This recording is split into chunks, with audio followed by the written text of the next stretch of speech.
Hey everyone, welcome back to the SCL. So today will be a bit of a departure from the norm where I won't be talking much about anything O scale, but HO.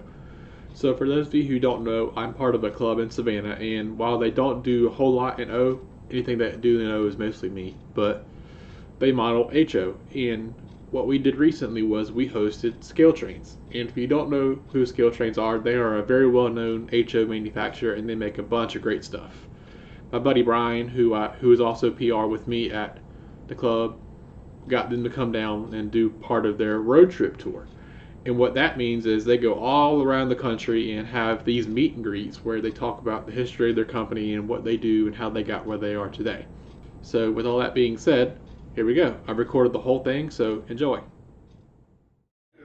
All right,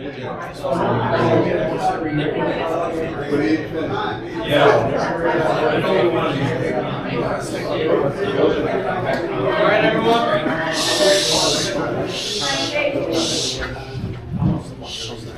Hello, fellow conductors. And if you're not a conductor, it's free to be able to be a conductor sometime. We would like to welcome you. We are the Coastal Rail Buffs, and we are hosting ScaleTrains tonight. We thank every one of y'all for coming tonight, and we are excited to be able to host this and share with you our club. Typically, these are our fellowship nights, so tonight will be like fellowship for us. So thank you again for coming.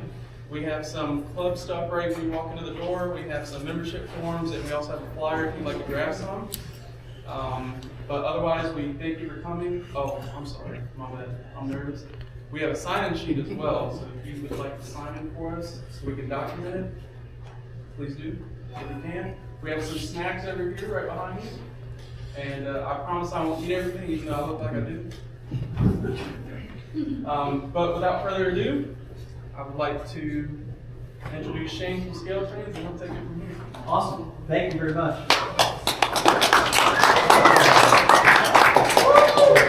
We want to say thanks to the Coastal Rail Buffs and the Bryans and the team have done a lot of work to pull this together tonight. So there was a last minute shift, and you guys might want to thank them because I learned that we were going to be in the building without heat, so they got us a little bit of heat this evening. And want to thank you guys for your time. Thanks for, if you're not a member of the club, I encourage you to visit with the club and maybe become a member. I haven't had a chance to look around, but this looks like a pretty darn cool place. And want to first start, I'm going to ask Brian to lock the doors because we're not going to let you guys out of here until you buy some trains. How's that sound?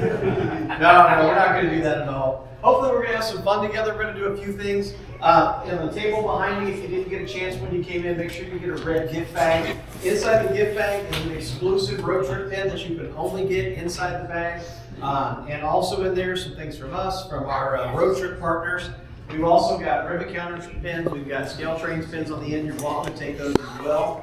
And then we've also got a giveaway box. We're going to give away some hats. We'll give away some gift codes and also some tumblers. We didn't carry any shirts tonight. Unfortunately, we're out of room in the truck. But we're going to give away a couple of shirts. Michelle will get your size. And we'll ship those to you when we get back to the office next week. And also when we get done, you're welcome to come up and pick any of the models. You're welcome to pick anything up. It all gets loved on. If you grab a locomotive, just be sure to pick it up by the fuel tank. And then we'll, what else? We're also, I invite you to ask questions. As we go along, if there's anything you want to learn more about, happy to tell you more, share more of that story. We'll also have some time for some Q&A at the end. And with that, we'll get started. And I know you guys would love to spend the entire night. So I'll start with the story. We'll start with about this tall. No, I'm not going to do that to you. We're going to fast forward to the summer of 2013 when this idea was hatched. At that time, this is Mike Compton and Mike's family. That's his wife Sylvia there on the right. It's about 10 years ago. And Mike was the director of product development at Ather. And then this is Michelle and I and our family, and that's probably about 30 or 40 pounds ago for me. When we started the company, I was actually the marketing manager for Athearn. And I was based in Champaign, Illinois. That's where the parent company of Athearn is. That's Horizon Hobby. And Mac was based out of Southern California at Athearn. And we would meet up and do a lot of shows every year. We'd probably do somewhere in the neighborhood of 15, maybe 20 shows. And we'd spend about 5 days at a pop with each other. So when you're spending close to 100 days with somebody, you get to know them pretty well. And we were at the National Trade Show in Atlanta, not really sure how we got on the subject, but it was like, wouldn't it be really cool if we could start our own model train company? You know, we can make all the decisions. I hope and pray you make good decisions and not bad ones, so you're not out of business. But it's those things, right? And so in the fall of 13, I started working on a business plan because it was like, what if we do this? And we came up with this, the opportunity to live the American dream. Hopefully, you know, you don't go out of business and turn into the American nightmare. It was a chance to chart our own direction, make our own decisions. There were projects that we always wanted to do, but we could never get off the ground. And, you know, I told Mike, I said, Mike, if we're going to do this, let's not do this to be another Me Too model railroad company. Let's do this to push our industry, to try new things, to elevate. And so we started with some small things, right? One was our brands. We have 4 different brands when we started the company. We have Kit Classics for folks who like simple to build kits that are value priced. Operator for folks who like to run trains and aren't worried about all of the details. Rivet Counter, that's probably where about 90% of our sales are today. And that's railroad road number and era specific trains. And then Museum Quality, that's the top end for us. It's pretty much the same detail as Rivet Counter, but you're getting some more lighting effects, more animations in that brand today. And then we started with the little things. How many of you guys have built an Athearn Blue Box kit? I'm gonna bet just about the whole room. You haven't seen a lot of hands. And you built that kit, and you put it back in the box, and maybe you brought it to the club, or you went somewhere to run it, and it shifted around, and your couplers popped off. Happened to anybody? Yeah, I see a lot of heads nodding. I said, Mike, what if we could develop a package where you could actually assemble the car and put it back in, it'll nest, it'll hold it, and it won't shift around when you transport it, right? A little innovation, but it kept the couplers from popping off. And then on the other end of the world, it was like, you know, when we start our company, what's that flag planning project? We can say, this is what we can do. And that's where we came up with the Big Flow Turbine project, and it was absolutely revolutionary 10 years ago. Things like ground lights for the first time. You got class lights that would operate, cycle between red, white, green, and off. Inside the cab, you know, when the locomotive starts up, the cab light lights up. You got the control stand with all the printed gauges, that lights up. And then, of course, back on the B unit, you've got that spinning turbine fan blade, and it came in that really beautiful leather-like presentation box. And, what's wrong with you? Oh yeah, sorry, it's my fault. And then, I was reading the screen wrong. You know, as we got started, Mike, his faith was a lot stronger than mine at the time, and thankfully mine's grown since that time. And Mike said to me, you know, Shane, God's bringing us together for a much higher purpose than making model trains. And we've been truly blessed as a company to be able to give back to our industry as well as our local communities. We'll share a couple of things in a little bit. Well, as we worked on that business plan in the fall of 13, you know, Mike knew how to create the products. I knew the sales in, the marketing in, but man, you've got to have a guy who can take that freight car or that locomotive and he can get the fonts right and the colors and the positions and all those things. We call them artists. We decided that we would approach Joe Olvera. That's Joe there in the middle, his wife Alexis, and their two of their young boys, their oldest son, 10 years ago, and we were going to approach Joe at Train Fest in Milwaukee. And up to this point, the only people who had any idea what was going on was Michelle and our family, Mike and his family, and so we tell Joe, hey, we want to spend some time with you at Train Fest. We're going to get together after the show. And Joe was, of course, in Southern California with Mike at Athearn. And they make the trip over, and we do the show on Saturday. We go back to my hotel room. And at this point, I'm a nervous wreck. I think Joe's going to look at me and say, you guys have absolutely lost your minds. Why in the world would you leave safe and comfortable jobs, right?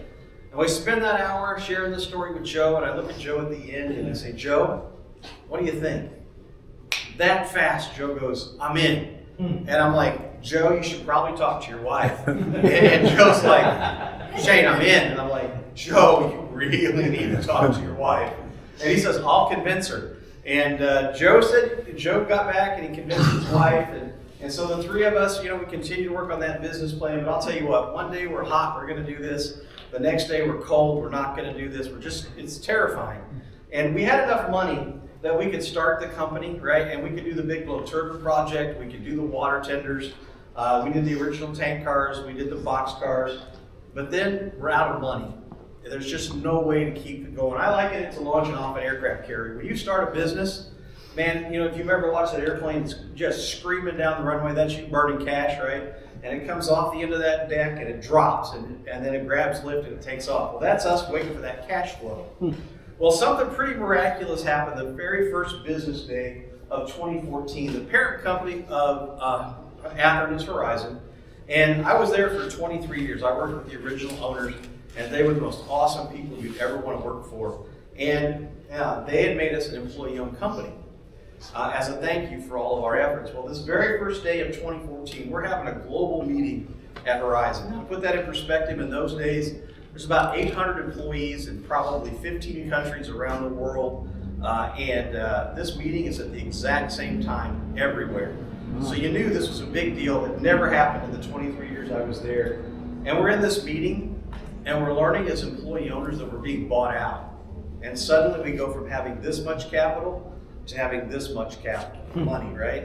And I'm in that meeting, and I'm literally texting Mike, and I'm saying, Mike, this is God telling us it's time to go. And that's the day we made the final decision that this is what we're going to do. Now, a ton of things had to happen, right? You got to find someone who can design your trains, who can create the tooling, who can do your manufacturing, and a lot of other things. But the big thing is you got to find that factory. Well, the good news is at that point, Mike had probably been going to China 12 or so years, and we had a pretty good idea who we wanted to work with. And I mentioned that we traveled a lot together. Well, in the winter months, as Nate will tell you, boy, with train shows from January to March, we're just gone all the time. And we happened to find 2 weekends in a row that were off. It's right after Chinese New Year. That's when the factory shut down in China and they do the reopen. And so we book our tickets and we're going to meet. I'm going to fly out of Champaign, Illinois, and Mike's going to fly out of Southern California. We're going to meet up in Hong Kong, and then we're going to go into mainland China the next day and do our business. And anybody ever fly through Champaign? Usually there's a hand. It's a super tiny airport. It's 2 gates, one airline when I was flying, that's American. And I'm getting ready for this trip, and I'll tell you what, I am scared to death. I've never really been outside the U.S. I've been to Canada, that's USA Light. It's really not that much different than here. And we all have these visions, right, of what China's going to be like with armed guards and military and all that stuff. It's not like that at all. And I'm getting ready for this trip, and I'm getting typing up my notes, and I hear this really familiar voice. And that familiar voice says, "Hey, Shane, what are you doing?" And as I look up, it's my boss's boss. It's the director of all of product development at Athearn, which is at Horizon. That's about 30 brands in radio control and trains. And I say, "Well, I'm going on vacation. What are you doing?" I said, can't really tell him what I'm doing. And he says, "We're going to visit the factories in China." And I'm like, oh. And, we start talking a little bit longer, and the number one guy in RC Aircraft walks up, and he's going to China. And then we learned, Mike's airline, which is United, the number 2 guy, the vice president of the entire company, is going too. And I'm like, we are in so much trouble. And so we get on the little bird in Champaign, get to Chicago, and sure enough, we're on the big bird together. And it's 16 hours to Hong Kong. It's the most miserable 16 hours of your life when you're flying steerage, which I was at that time, and coach. Center seat, worried the whole time. I'm like, what am I going to do to provide for my family when I get back? And we get over there, and I literally go through customs with the folks from Horizon, get to baggage claim, I get my bags, and my Mike's going to show up any second. And I pull out my phone, and I turn it on, and I've got a text from Mike. He's like, "Great news, my flight's been delayed 2 hours." So I was like, oh, thank goodness. We wrapped up with the Horizon folks. They left. Mike shows up the next day. We go into mainland. And it was incredible how quickly everything lined up. We thought it would take about 7 or 8 days. We did it all in just over 5 days. Wow. And Mike says to me, Shane, we probably ought to take that vacation to Hong Kong. So we went back a day early. Mike gave me the 7-day tour in 24 hours. It was absolutely awesome. And on the return trip, I'm going to lay over in Tokyo Narita. And if you guys have ever worked a swing shift, man, I don't know how you do it. If you don't know, China's right now 13 hours later than us, so it's about 8 in the morning over there. I had never got to flip myself like that, so I'm just dog tired. And I decided to pay the $50, go to the American Airlines lounge, relax, type up my notes, right? And wouldn't you know, 10 minutes into it, I hear that really familiar voice again. "Hey Shane, how was your vacation?" I'm like, "Let me show you the photos." And I show them about my trip, and they were none the wiser. It all worked out. And when we got back to the United States, we learned while we were at the factory, we had a lot more capacity available to us. So we decided to approach Paul Ellis, that's Paul there on the left, and Paul's extended family. Paul is one of the premier project managers in our industry. He's done things like RSD 40-2. Back in the Athearn days, he did the SDP 45, the Jeep 38-2.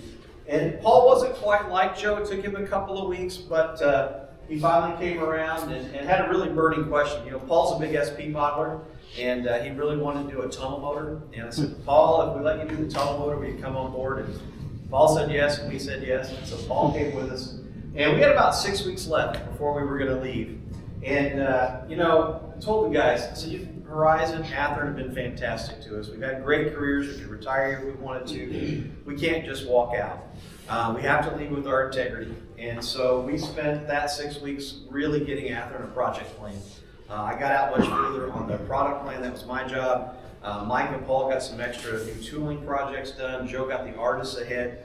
It was up to them if they wanted to follow the plan, but at least they had a plan to keep the company going.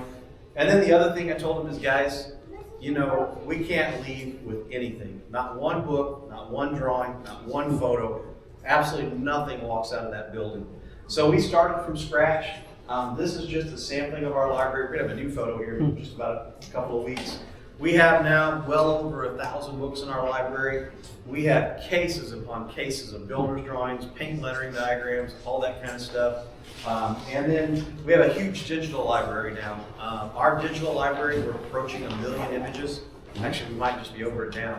And we're always on the hunt for more. Now, one of the funny things was, you know, we will, if you have a slide collection, we'll actually scan that for you for free. All we ask is we keep a digital collection. We'll give you your originals back. You'll get a digital collection, and we won't share that outside the company. And it was really funny in the early days because we used to buy a lot of slides. And Mike was, you know, like we were working on the air slide project, and Mike's giving me $100 slides for air slides. I'm like, Mike, we can't afford to spend $100 a slide. What is going on? So he does a little research. We found out that he and Paul were bidding against each other on eBay. And now it's just Mike who buys slides for us. But if you'd like to do that, see Michelle or I afterwards. We'd be happy to get your contact info and have Mike follow up with you. And also, if you shoot digitals today, we'd love to visit with you as well, because the toughest part is finding the right documentation to be able to do a project. And then we left on May the 2nd of 2014. And I'll tell you what, it was absolutely game on from day one. How many of you guys would love to place a pre-order with a company that you've heard absolutely nothing about that's promising you the best product in the world? Yeah, let's see. There's one hand. We're modelers. 3 of the 4 of us are model riggers. The other person is a plastic modeler, and we know about vaporware. And we said when we do a project, this was in our very first business plan. When we do something from the ground up, and when we make that project announcement, you're going to see it, touch it, hold it, hear it, feel it, so you know it's not vaporware. We've already spent the money, so that project is coming to market. Now the crazy part about that is for a freight car, from the time we say yes, we're going to do it and start working on it in earnest to delivery is about 18 to 24 months. For a locomotive, you're looking at about almost 3 years in that process. So we're going to take all of that and shrink it into 18 months and announce all those first projects. So right away, I was on the phone, and about 2 weeks later, we were in Union, Illinois. That's where the number 18 turbine is. It's got the longer 24-seat turbine or tender. And then in the bottom photo, that's Ogden, Utah. We were there the following week. That's got the smaller 23-seat tender. And that's our son. He's grown a lot since then. We stopped in Cheyenne, Wyoming, and we documented the water tenders there as part of that project as well. So let's take a look at what the actual research part of the process looks like. So in the early days, it would be the 4 of us around the table. You'll notice hard drives on the table. Everything's up in the cloud now. We'll gather every single book that we can find on a project, anything we can dig up on the internet, any kind of builder's drawings, anything of that nature that's going to help us on that project. We'll go through all of those things. Today, we have a full product development team that gets together every other year. This is the big blow turbine drawing. That drawing is 15 feet long, believe it or not. It's going to give you the major dimensions, the length, the width, the height, the truck centers, all that kind of stuff, but it's not going to give you the really small detail. And then in a moment, you're going to see something I like to call the Holy Grail. It's a spreadsheet, and we do this for every project. For the turbine, it's not too crazy. They were delivered in the late 50s. There were 30 road numbers from Union Pacific, so just one railroad. And those deliveries, it was 1 through 8 and 9 through 30. And there was a little bit of difference between the two. But down the side will be all the road numbers for that particular railroad across the top of all the features. And you'll map that out for every single feature. And then what we also do is then, well, what's it look like during its midlife? So about the mid-60s, they made some pretty major modifications. So we'll go back and do that all again. And then at their retirement, when 18 and 26 went to the museums, we also looked at how did they go to the museums. Now, if you could imagine taking a locomotive like the SD40-2 that's been out now since the early 70s, that is a monster project. If you take the 40-2, we've done actually now 2 groups of tooling. We were able to do about 7 production runs on our first group of tooling. About a year and a half ago, we finished our second group of tooling. And if you looked at all the columns that go across that spreadsheet, it's longer than I can stretch my arms. And as you go down the spreadsheet, it's just unbelievable. If you think about it, like BN was the biggest owner, they probably had like 700 or 800, maybe a little bit more.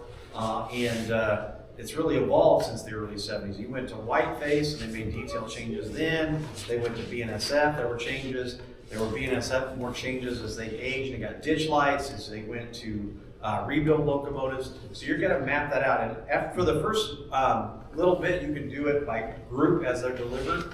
But then, as they move in their life, you actually have to go road number by road number. And we have to have full walk-around photos of the locomotive, sides, ends, top, so you can verify all of those details. Now, the 40-2 project, we believe, is the most expensive HO locomotive ever done. That project, between the 2 groups of tooling and the decoration tooling, as well as the research that's gone into it, we have over $750,000 invested in the 40-2 project.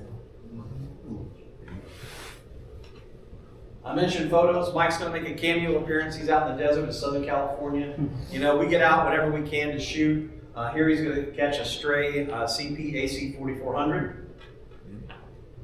When we finish the research package, we put that all together, put a nice bow on it. We send it to our design team in mainland China. This is our design team. Right now, we have 5 getting ready to hire our 6th and probably 7th design engineer after Chinese New Year this year. We have their full-time manager as well. That's Benny. That's him right there. Benny's working on an ES44.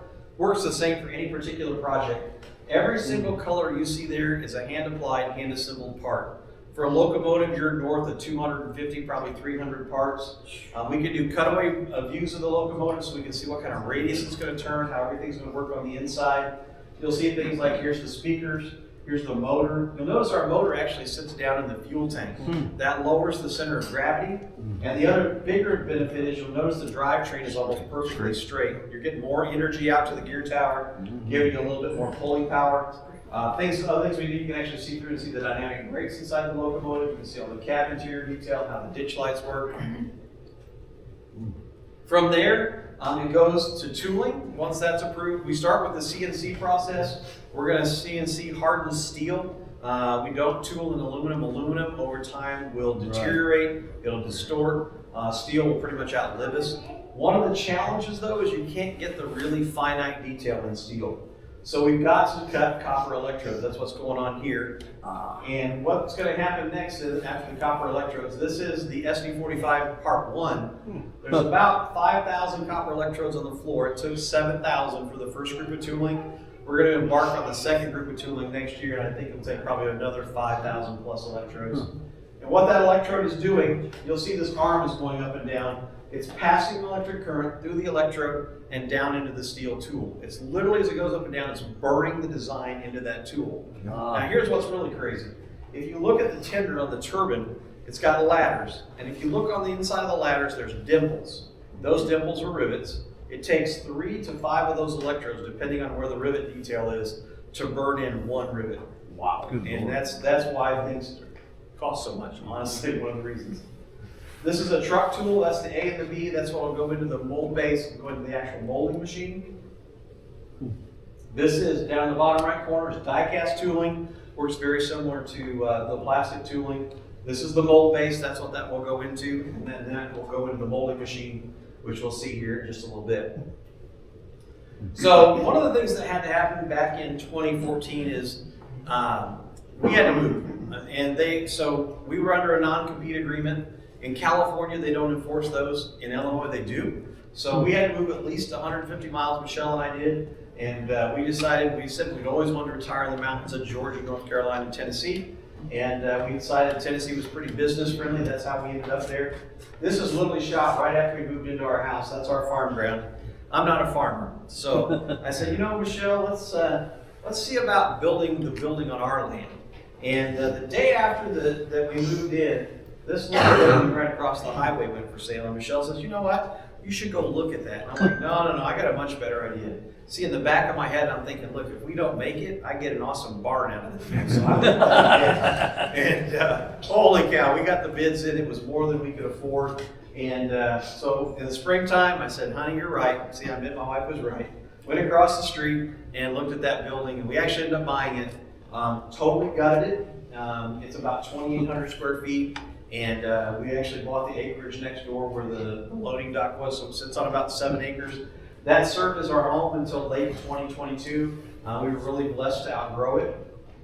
And then we announced the company to the industry on Friday the 13th. What a lucky day to do that, 2015. And that was in November. We had a big preview party. You might recognize some industry folks there. And then the very next day, we pulled back the curtains on the company. That's when we announced the big low turbine, the tank car, the water tenders, the box car. You might recognize Gil Bennett there. That was his painting that he did. And from there, right, you got to get product made. So let's go back to the factory and take a look at the manufacturing process. This is virgin plastic. We could also use what's called regrind, where they'll grind up something if it's not molded right. This is a molding machine. You'll see there's going to be a robot arm come over. It's going to pick up this underframe, bring it over, and deposit it in a bin box. There's only 2 robots in the entire factory that do this. Everything else is done by hand. There's probably another 15 or so molding machines. This is an operator. This person's working on a C39-8 body. When it comes out, you see he's taking a quick look at it. He's making sure there's not what's called a short shot. If it is, it'll become regrind and reused. From there, it goes to sub-assembly, and then it goes on to paint. We use a water-based paint. You'll notice we're using an automotive-style gun. We don't use an airbrush because it's not very fast. We're doing mass production. It's all painted by hand, set out to dry. You'll see racks and racks of bodies or parts out drying. This is a pretty big metal rack. It's probably about yay big, and you'll see these stripes on there. That's actually masking tape that's been put on sticky side up. And in this case, its horns works the same way for any part. Literally one by one by one by one, every one of those horns is put on there. Have you ever got a model and you're looking at the body color and you're looking at your detail part colors and they don't match? Yeah, I see some heads nodding. So what's happened is they're not painted at the same time. It's like painting your house, right? You're painting your bedroom and you don't buy a couple of gallons, run out and go buy another gallon because the shade might be off. So at the same time we're painting bodies, we're painting all the parts. Now the crazy thing is, right, you got all these horns that go in. Well, it goes into paint and then it comes back out and set on big racks to dry. And once it dries, you got to take all those horns off, take the masking tape off, put fresh masking tape on because you got to paint the other side. So now you got to flip it over and send it back into paint and get the other side painted. This might be a little hard to see in the back, but these are grab irons, and they have a long leg on one side. There's literally a young lady off camera with a pair of tweezers, one by one, sticking every one of those grab irons in. They'll go into paint. When they come out of paint, she'll snip off the long leg, and then there's buckets upon buckets of different colors for different projects. This is masking. This is where the large parts that are separated from each other.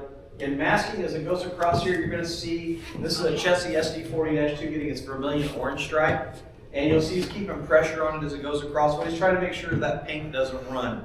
When it comes off the mask, he's going to have just a second to look at it. If it ran, he's got a moment to wipe it off and spray it. If it's dried, he'll have to scrap that body and they'll have to throw it away. Wow. This is printing, and this is actually one of my favorite scenes. This is the DM&E Mount Rushmore SD40-2. Believe it or not, there are 9 colors that go on to make this logo. So this machine is going to put on the first 5 colors. You can kind of see Mount Rushmore come into focus. It's going to come back over. She's going to take it off the jig, put another one on to print, and then she's going to grab a magnifying glass. Ever get a model, and you're looking at printing, multicolored printing, and the edges are kind of fuzzy? What's happening is those 5 colors didn't line up perfectly with each other. If the edges are fuzzy, it's called what's out of register. That body is scrapped and has to be thrown away. The machine has to be recalibrated, and they have to start over. Now the crazy part is, I mentioned that there's 9 colors. So now that body has to go to another machine and have 4 more colors laid on top of the first 5 perfectly. That's what it looks like when it's finished. Wow. This is final assembly. Now, they wouldn't let us shoot a lot on the final assembly line. There's some proprietary things there. But if you can imagine a table about this wide, probably 100 plus feet long, and there's small tables. There's one here, and then there's another one kitty corner, and all the way down. And behind us could be a stack of locomotive bodies, could be a stack of freight car bodies, or mechanisms. And what will happen is this first guy, he grabs his locomotive body, grabs his part, puts it on the model, sets it in the middle. Next guy grabs his part, grabs the model, puts his part on, sets it in the middle, and it goes that way all the way down the line until that body or that mechanism is fully assembled. Now, what will happen next, the mechanisms are actually taken into another room and they're test ran. So we're going to go through all the lighting functions, going to go through all the sound functions, and more importantly, we're actually going to turn the sound off. We're listening for any kind of gear train noise, binding in the drivetrain, any issue that makes it sound like that locomotive is not running right. This is our last chance to fix it before it gets married to the body and it goes off to final packaging. This is final packaging. In final packaging, this is that last step, right? It's going to get its in label, it's going to get its back package label, it's going to get a final inspection, it'll be clean, and get its instruction manual.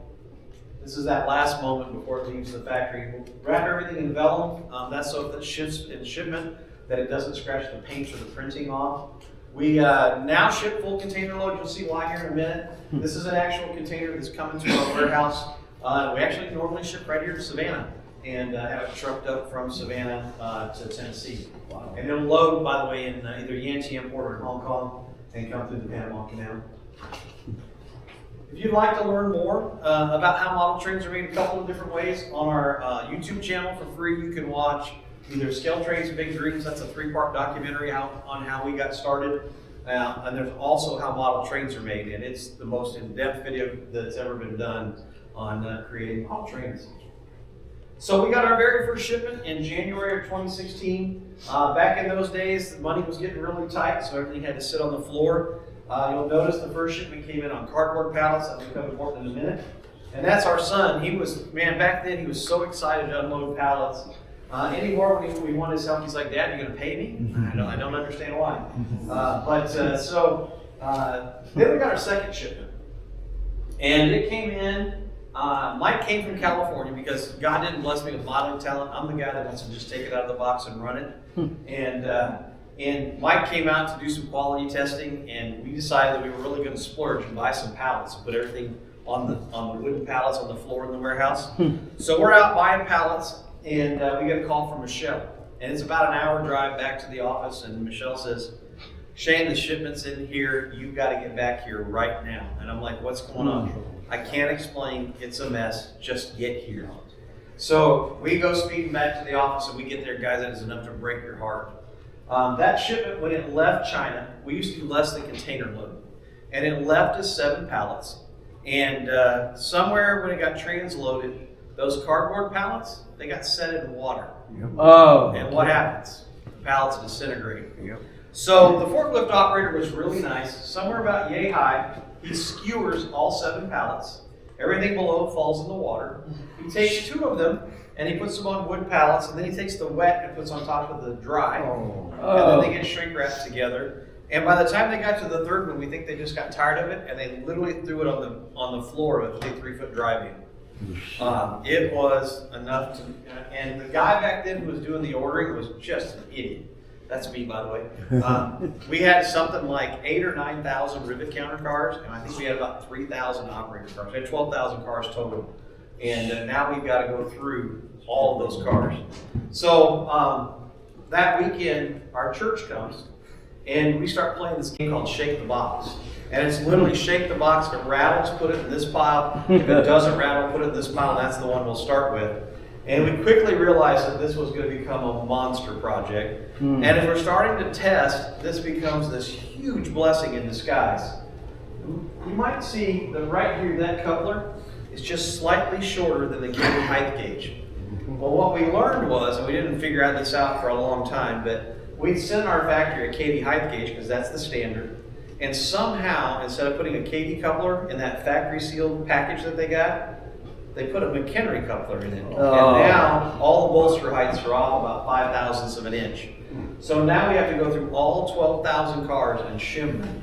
And so we decide that we're going to start with the operator cars. We send out an email to our newsletter base. We say, you know, here's what's going on. And it was amazing. The next morning, on Tuesday morning, we start getting phone calls from the local model railroad club, some folks from out of town.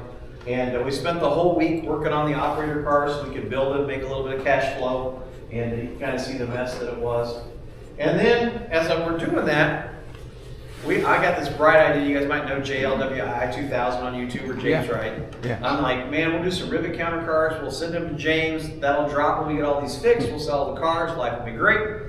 Well, after we finish the operator cars and everybody's gone home, I get this call from James, and he's like, Shane, these cars won't stay coupled. And I'm just like, James, what are you talking about? And he explains to me what he's doing. And I should say the operator cars have plastic couplers. They worked fine. The rivet counter cars have die-cast couplers. And James tells me what he's doing. And I set up this floor, because this loop of track, just like Thomas the Tank, right, in the office, because there's nothing there at that time. And if you go as absolute fast as that train will go, and you put it on about 10 or 12 cars, and you stop as quick as it can, a slack action happens, and those cars will couple every time. Oh. Now the horrible part here is, at that time, that was a unit train car. We had people who had 100+ cars on board. There's no way they're ever going to make a lap on the railroad. So we get a hold of the factory. It just so happens Mike and I are going to China the very next week, and we say, hey, we need a new coupler design as soon as we land.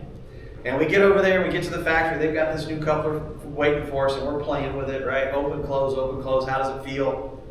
Tell you what, for about 10 seconds, we think we've revolutionized couplers, and then the pin falls out. And the pin falls out every single time. Oh. So we send them back to the drawing board. They come up with this conical shaped or knurled, which is like a bumpy pin. And as you open and close it, drives it into the knuckle. That fixes it. And they make 20,000 couplers. I put that in my carry-on bag. You should get through customs. That was a blast. And we got back to the States. We had 2 weeks worth of help lined up.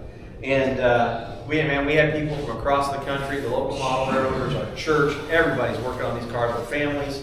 And so we get down to the end of the 2 weeks, and we probably still have 1,500 or so cars to do, but we're out of help. And it's just Mike, Joe, Paul, and I, and Michelle. Michelle's running stuff still back and forth to the warehouse. That very first Monday was miserable. We were averaging 18-hour days for that whole 2 weeks, 18+ hours a day, and just tired. And that very first Monday, we got a whole 100 cars done. So we're looking at probably 15 more days to get this project done. And I get a call from the guy in the bottom right corner. That's Mark McAllister. He was the president of the local model railroad club at the time. He's like, Shane, how's it going? I'm like, Mark, we're dying. I don't know how we're going to get this done. And he says, let me see what I can do. I'll be up with some help in the morning. Mark shows up with a dozen model railroaders the next morning, the most we'd had at any point. And we get started fixing cars. We bring in lunch for them. We bring in dinner. And our facility was pretty rural, as you saw in that photo. So a lot of those folks drove in at least an hour. So after dinner, we're like, hey, you guys have families, you got work tomorrow. Thanks so much for what you've done. Please take the night off. And they're like, no, Shane, we're staying until this is done.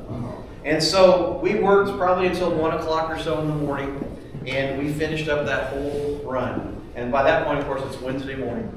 And if you've ever owned a business or you've taken credit cards, you know it takes 2 days for deposits to hit your bank, right? Well, here's the amazing thing, and they didn't know this at the time. We didn't tell them. But they really saved our bacon. You see, that by them staying all night, that meant when we came in later on Wednesday morning, we could bill credit cards. That meant the deposits were going to be there on Friday. What was Friday? Payroll. There wasn't enough money in the bank to make it. These guys literally saved our company. And that's one of the huge reasons for the road trip. We want to give back to the folks that have given us so much.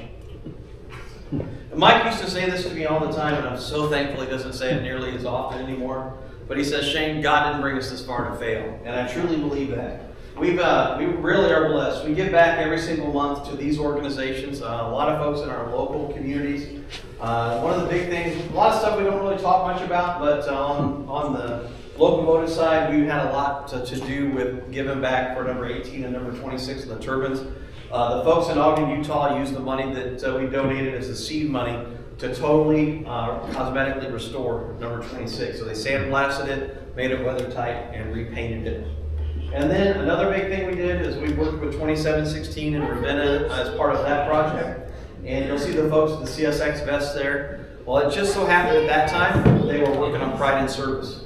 And they said, you know, we'll give you guys full access to the project. We'll give you paint and lettering diagrams, all the paint codes, access to the locomotives so you can make them right. All we ask is you make a donation to those charities. And we're like, man, that's a no-brainer. And if you don't know, there's 5 charities on the locomotives, all between the 3, and they benefit first responders and their families, our police and their families, and our military and the veterans and their families. And so if you purchased any or all of these locomotives, I want to give you a heartfelt thank you. Because of your generosity, we've been able to donate $7,000 to each charity for a total of $35,000. Thank you for making a difference. And then we won't dwell on this slide, but a lot came of that. First of all, it was time to model, and that's something that we still do today. It's how-to articles from weathering to installing decoders to you name it, prototype research, things that are comparisons of like prototypes. And that's something we still do today. It's actually one of our most popular things we do in our newsletter. And then from that was born the road trip. And man, this has really become something way bigger than we ever dreamed. You just saw the very first slide tonight. I think this is about our 125th meet and greet. This is our 44th state. We will finish up the remaining 6 by next year. Those are all the shields that we created for the road trip. And we'll have something exciting to share with you at the end too about the road trip. And we've been blessed. I'll tell you what, we've grown tremendously. Our brands have expanded. We acquired the MTH, HO, and S tooling, and we revived that S Helper brand. And then we're also continue to use the Fox Valley brand. You know, one of the challenges you have is you design things to a certain specification, but when you acquire other brands, they're not built to your spec. And so you might have some detail differences, some feature differences, and you just can't quite shoehorn them into your brands. So think of Fox Valley as the bridge between operator and rivet counter. That's where a lot of the MTH projects are going to end up. Of course, a lot of the Fox Valley projects will end up there, and I'll share more about that here in a minute. And then, of course, we acquired ExactRail a couple of years ago, and man, we're finally gaining traction. We have a shipment inbound to us with some ExactRail product. Another one just left or leaving this week. Another one leaving in about 2 weeks. And then you're going to start seeing ExactRail announcements pretty regular from us. One of the you guys might remember, it's probably been a dozen or so years ago, ExactRail was going to make their products in the U.S. And they recalled all of their tooling from China when they were going to do that. Well, there was tooling sitting in Utah when we acquired the company that hasn't been made in over 12 years. That's all at our factory now. All the tool tests are done, and you're going to start seeing those announcements. We've just moved everything from the ExactRail factory within the last year to our primary factory, and those tool tests are going on now. So you'll see a lot of ExactRail products start being announced in the next 6 months. And then, long time coming, more of this project was a lot harder than we ever dreamed. But the Norfolk and Western Jays, great news. The passenger cars are going on the boat this week. The Jays will go on the boat in about 2 weeks. We're getting one final round of samples that should arrive this week. We don't expect any problems, and so those will be shipping here really soon. The great thing about the MTH steam locomotives, didn't make really much changes externally, but internally there's some huge differences. It has our motor in it, ESU designed electronics, so it's all DCC friendly. Of course, we've got the ESU designed smoke units inside. The J is the first project. Second project will be the Berkshire. I look for that to be announced this summer. And then following that will be the Daylight and the matching passenger cars. Oh, I mentioned also on the Berk, we'll be doing heavyweight cars. MTH had 5 different bodies we're adding to, so you'll have to be able to do 7 different cars on the heavyweights. And then with the Daylight cars, and then probably we're kind of on the fence. We're working on several at the same time. It's kind of which one gets there first. But you'll see the Mikado, you'll see the Challenger, you'll see the the Yellowstone, and of course you'll also have the streamlined passenger cars to go along with those. So you'll start seeing those. There'll probably be one more announcement this year, and then next year I think we'll be at about every quarter on a steam locomotive. And then a little bit about the present and the future. We continue to grow. We now have 26 team members spread across 6 states. Regularly receiving new product shipments, that's been a game changer for us. We're investing a ton in all new HO&N projects. So to give you an idea, right now we're averaging about $1 million a year in new tooling. And so there is a ton of product in the pipeline at any given moment. And then you'll see some new customer-focused services later this year. You'll see one here in a moment that we announced about a year ago. And then this is our new office and warehouse in Cleveland, Tennessee. We've been blessed with an awesome facility that we never thought we'd outgrow, and we're just about to fill it up here this year probably. And then I mentioned the service. We have our $1,000 pre-order pledge. If you place a pre-order with us and our computer takes your order, we're going to fill it. And if we don't, and you're on auto bill, we will give you a $1,000 merchandise credit. And then we acquired a major stake in Virtual Railfan. And this is, boy, we are really gaining steam on this side of the house. If you don't know what Virtual Railfan is, it's live streaming real trains. We do that from over 60 locations across the United States. And this year is going to be a monster year for Virtual Railfan. We have our TV app is in development, and that's Apple, Roku, Amazon Fire Stick. Our mobile app is in development, that's for Android and Apple. We'll look for that to launch in the first 6 months of this year. A lot of new locations coming on board, and a lot more features. And you probably wonder, well, why would a model train company invest in something like this? Well, here's why. You see, in our industry, the biggest magazine probably reaches about 70 or 80,000 subscribers a month. For Virtual Railfan in the last 30 days, we've reached over 750,000. Actually, we're at about 1 million unique visits now. 3 million views this past month. The audience for trains is enormous, and this is our way to bring model railroading to a much larger audience. You're actually going to see products created exclusively for Virtual Railfan in the next couple of years, and the whole idea is let's grow our industry, grow the people who are in model railroading, and help grow our business as well. And then I mentioned that thing about the end of the road trip. Man, I'll tell you what, when we wrap up the road trip, we're going to wrap it up next year. We would love to have you guys come up to Chattanooga. It's about a 6-hour drive from here. We're going to throw the party of all parties at the end of the road trip. The NMRA National Convention is going to be in Chattanooga. The National Train Show is going to be there as well. And on the Thursday before the train show, we're going to host a steam locomotive trip. If everything comes together, it'll be a double header. We know it'll at least be a single. And the double header will be a locomotive from out of town. Our entire team will be there from across the country. And we'll take a trip down to Summerville, Georgia. We'll have a big picnic together. We'll announce some new products, and you'll have a chance to visit with us one-on-one on the train as well as at the picnic. And then we'll also be a part of the layout tours. We have Pele Soberg's Daneberg sub. Pele's coming. He'll be in the office that week, and you guys will be able to hang out with him. He's going to do clinics and those kind of things. We'll have a lot more as well. We did that. We did something like this back, I think it was in 19, and had a lot of fun. You might recognize James Wright. James lives in Chattanooga now.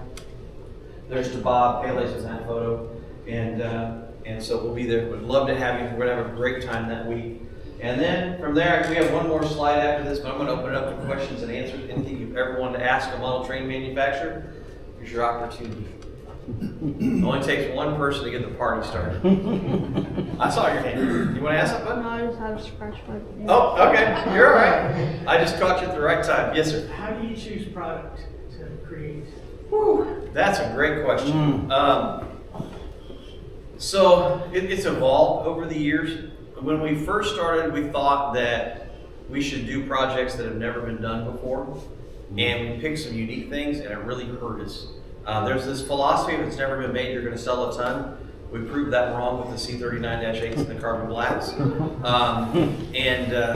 So we took more of a mainstream approach for a while with like the SD40-2. We made, the idea has been, can we make a product and make it where the details more, the features are more. If you've already bought, let's say, an SD40-2 from another manufacturer, you'll either put that in your display case or you sell it off, you'll buy our product.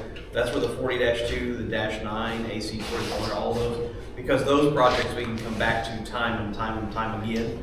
And then we'll sprinkle in unique things like the SDL39. Oh, wow. We're actually going to announce probably early next year, our next museum quality locomotive. It's pretty unique. It's a really hard question to answer from the standpoint of we look at a lot of different factors. Has it ever been done? If it's been done, can we make it so folks will buy the model? If it hasn't been done, how many railroads own it? Well, we look at this regardless. How many railroads have owned it? How many paint schemes? Are there any specialty paint schemes, bicentennial, heritage, unique paint schemes that are going to drive revenue?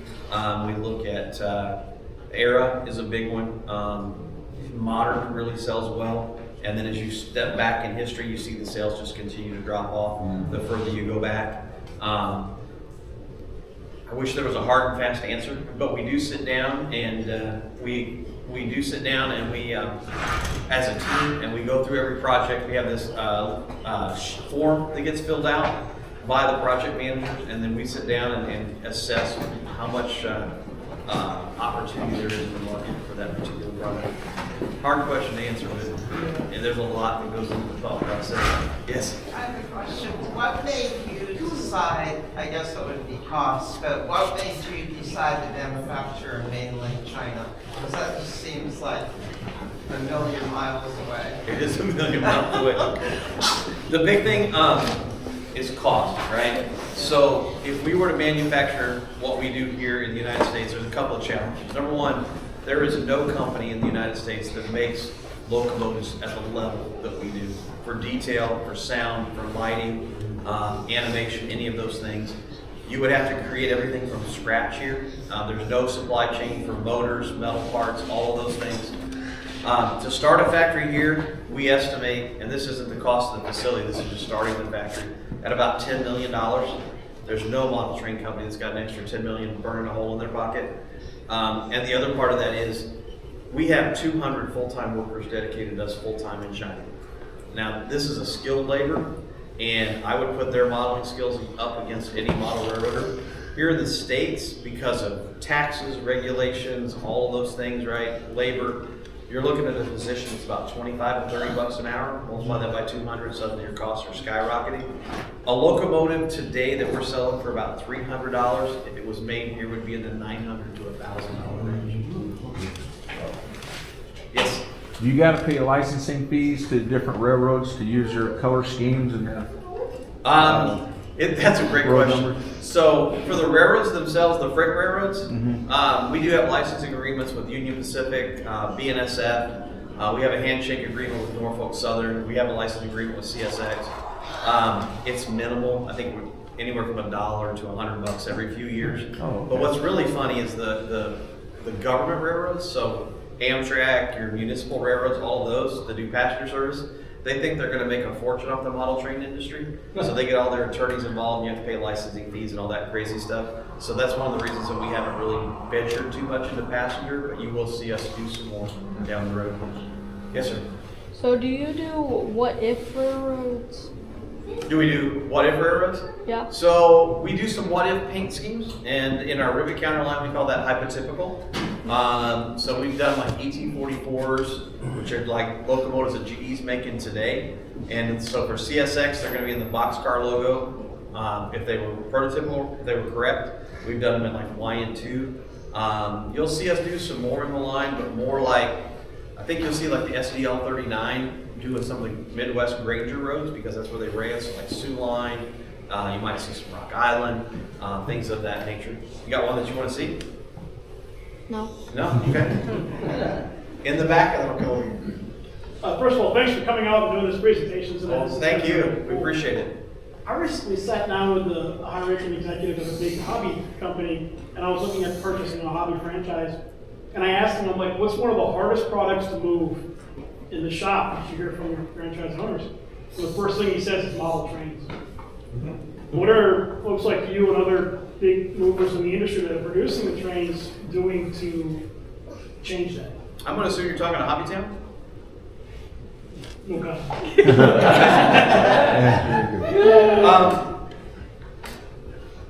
So,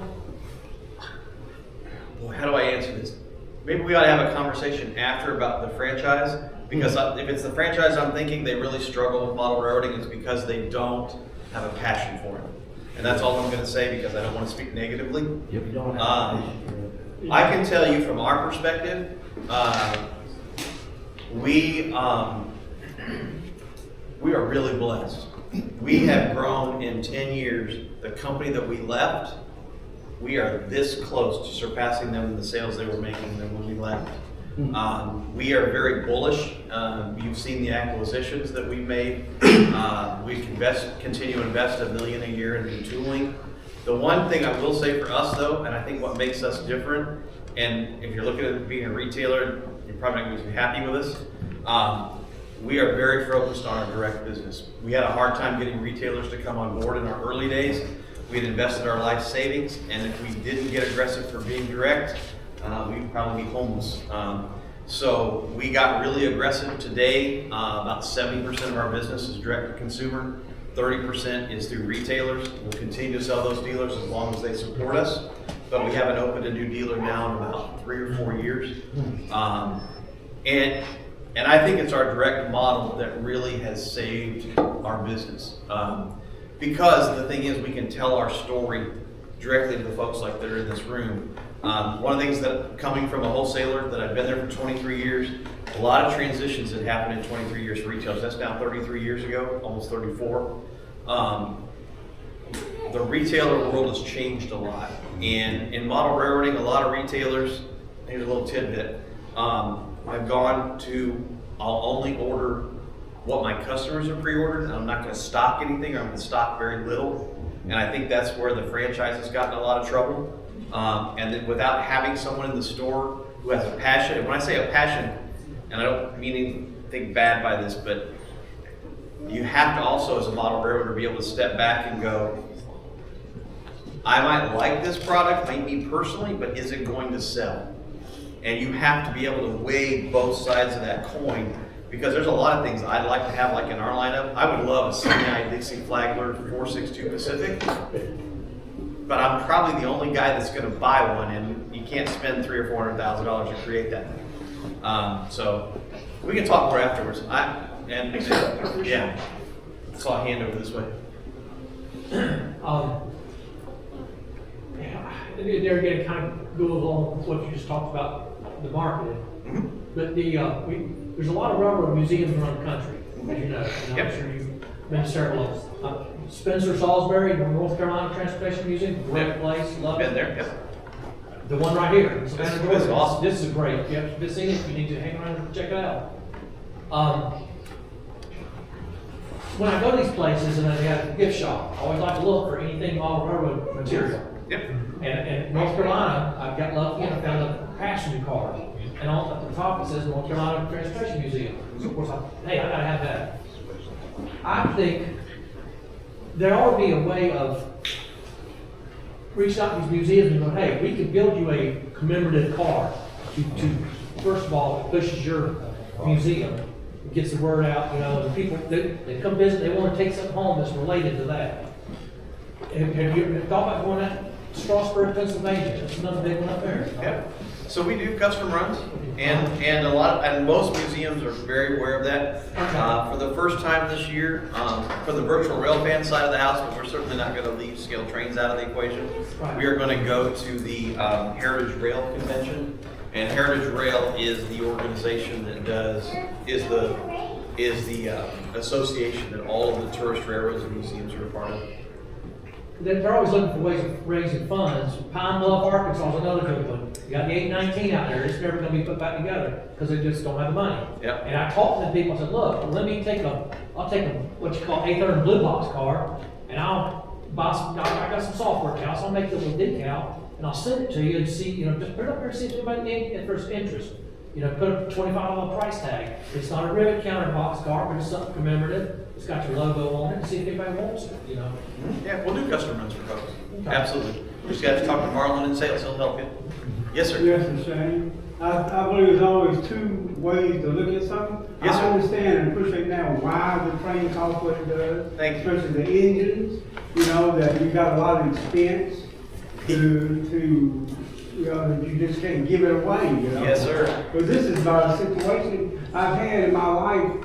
Many people just say it's too expensive to walk off. Is there any way in the long range, knowing that this inflation going on, is there any way to lower your cost and get the same product in any way you can cut corners. Now, if you say you can't, I understand. Well, here- you look at quality. Well, here's the thing. We've tried in our operator Okay. brand, and you're going to see some changes in our operator brand. Here's something. Don't put this on the internet today because it's going to happen on Yeah. Friday. But we're going to announce a new freight car on Friday, which is public. We're going to announce that at Cocoa Beach. But we're going to change the rivet counter line a little bit. We're going to go away from having detail kits, and we're going to go to finely molded detail on the operator freight cars. We're going to try. The problem is, for like a locomotive that we've had in the operator brand that we would sell for $99, might sell on a production run, might sell 500 total pieces. Yeah. The factory can't maintain a cost that allows us to sell at $99 for 500 pieces. Yeah. The market honestly doesn't want it. 90% of our sales, if you add museum quality rivet counter, you're probably at about 93 to 95% of our sales. We've tried and tried and tried an operator, but the market says we want all the detail, we want all the sound, we want all the lights, and that's why we cater to that end, because unfortunately the market's not there for budget price. And I'll take that one step further. You know, a lot of times we'll hear this question, and then it's, well, what are kids going to do? Yeah. And I can tell you, if you talk to a younger audience, they want all of those features. And if you look at things like a gaming console, Right. you're going to spend $500 plus on a gaming console. You're going to spend $70 to $100 on a game. So a person who has a passion for it that's younger, Right. they'll figure out a way to come up with it. They might not own as much equipment, but they're going to own quality equipment. Okay. And Michelle, see Michelle afterwards. She can show you a video Okay. of some guys we met out Okay. in Phoenix. Yeah. There was a roundhouse at this club. They had about 40 locomotives. BNSF between 3 guys in this roundhouse, all under 30. Yeah. Yeah, pretty amazing. Well, man, thank you for that. You're welcome. Talk, but if without China, we would be in trouble, wouldn't we? You say We would like be. 3 times the cost without China. It would be. And the other part is, you know, we can look at other countries, but it comes back to who's got millions of dollars Yeah. to risk to start a factory. Okay. I know we do. Well, thank you for your answer. You're very welcome. Yes, Is sir. that the sales quantity? Is that the same reason for not doing the kit classics anymore? It has a lot to do with it. I got a bunch of those. They're early on. You're going to see Kit Classics morph as well. It's really hard to go to the effort to do a production run. I'm being really frank, but and make $10,000. That doesn't run our company for a day on our operating expenses. So you're going to see some changes there probably this year. Would love to continue to do it, but it's a lot of work for a little return on the investment. Unfortunately. All right, questions are winding down. I'll tell you what, we're going to wrap up. We don't want to keep everybody too late, but hang around. Michelle and I are here. We're happy to answer any questions that you might have. As we wrap up, a few things just as a reminder, make sure you get a red bag. You get the ScaleTrains pin, the road trip pin inside. We've got the rivet counter and the ScaleTrains pins. You're welcome to take those with you. Make sure you get signed up for the drawing a few minutes after we get done. Everybody gets a chance to put their name in the box. Michelle will draw for the shirts and the hats and the tumblers and the gift cards. And of course, you're welcome to pick up the models to take a closer look.